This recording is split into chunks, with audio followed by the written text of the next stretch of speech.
What's up, y'all? I hope you can see okay here. I am at the fabulous Tradewinds Resort here on beautiful St. Pete Beach.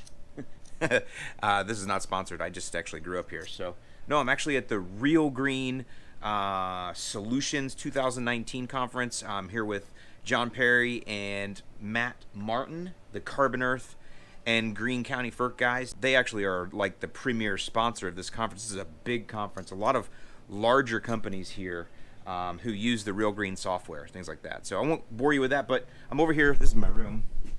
It's the Tradewinds. It's old, but it's old. Anyway, I was just taking a little lunch break, answering some emails, and I've actually talked to a couple people here too. I guess up through the Midwest, you guys got, and I think, yeah, Ben the Lawn Guardian even said too, you guys got days like in the 50s, maybe even up into the 60s. All through the Midwest, probably happening even still right now. I think today I talked to somebody in Ohio, Columbus. He said it was like 44. I might be getting it wrong, but I know who I was talking to. I was talking to Luke Kern up in Northwest Indiana. He works for Gus Box. He's got a new house, and he told me that they had a warm spell there as well, and that some like perennials actually started popping in his landscape. That happens.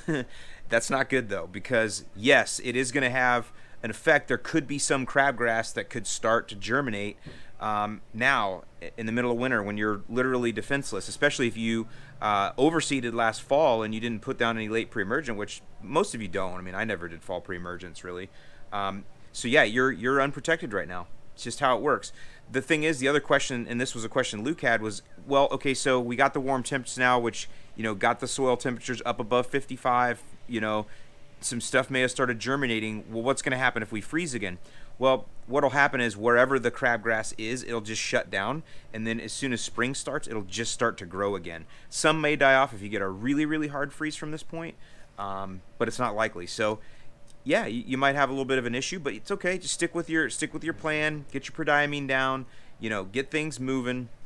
I wouldn't worry about it too much. We have quinclorac for escapees, but also remember, not all of the crabgrass is going to germinate because we got a couple days that got us at 1 inch soil depth over 55. It's probably minimal amount of plants. So also, if you had a thick turf stand there to begin with, that will also help to crowd things out and reduce that. So there you go. That was a quick tip today.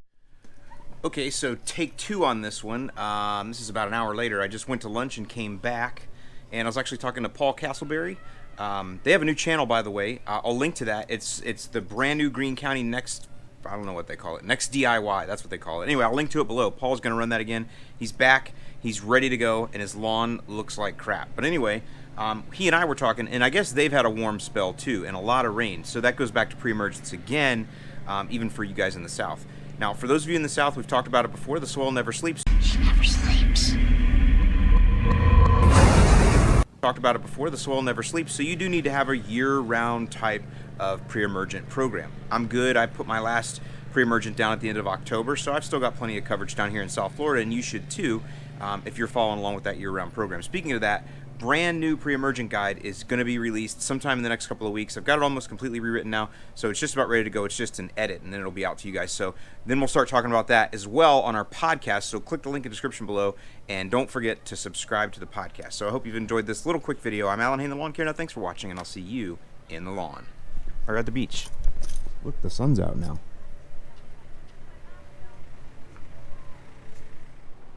All right, what's up, y'all? So, hey, listen, that footage you were just watching, that is from earlier this week. Today is Saturday, and I am super busy with all kinds of things. As you know, usually this is a time that's super slow, and I usually actually take a couple weeks off from posting during this time of year. As you guys know, I have a lot of free guides that I give out. I got to update all those so I can get those out to you, and then all of the guides that you guys paid for will go back, but you know, it all kind of works out. So either way, I did want to post some content though, and I wanted to show you a few clips from the conference we had this week in St. Pete Beach, because as you guys are figuring out, when you hang out with us at conferences and at places like that where the lawn care community gets together, we always have a good time. And so that's a little part of the community that we're creating too, and I hope that that part starts to grow, that as more of us get out and about and you guys come around, that it actually becomes a really fun thing for you to go out and do in the real world and not just online. That said, I wanted to shout out and thank Ben at Lawn Tips. He's our favorite Aussie lawn man. He sent me this cool shirt, and look at this stuff.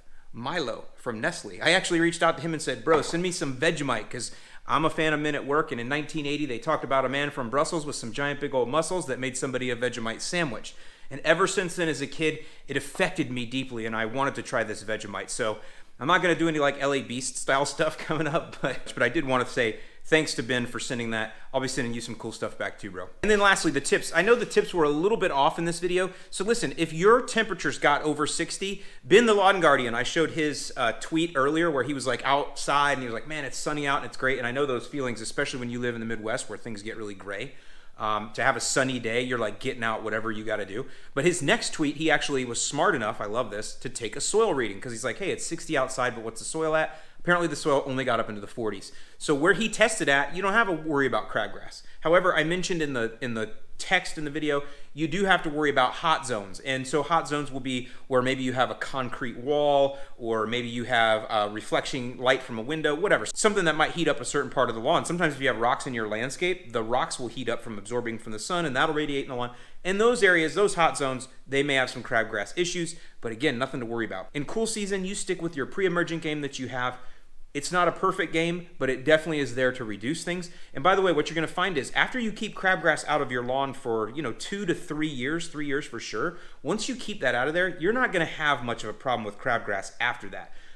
It tends to just go away. Now some can come back in from the neighbors and things like that, but if you're vigilant, you really can reduce it to where you need almost no chemical at all. My lawn when I was in Northwest Indiana was turf type tall fescue. The blend was called Armada, and I got it from what used to be called Lesco. I don't think they make that anymore. But I seeded on bare ground, and I never had crabgrass on my lawn ever. I never put a crabgrass pre-emergent down. That's why if you go back to all my old videos, I don't think I mentioned crabgrass pre-emergence at all at my house up there, because I controlled the ground from day one, and I knew what was there, and I never had an issue. So, and I also was lucky. I had clean fill when they built my house. That was in like 2004. So either way, I'm rambling a little bit, but there's always some tips. Don't forget, subscribe to the new podcast. I am approved on iTunes now. I'll give you that link below. Anyway, I feel like I'm rambling here now, so I'm gonna get it back to work now. If you have to hit me up on Twitter, hit me up on our Facebook group, all that kind of stuff.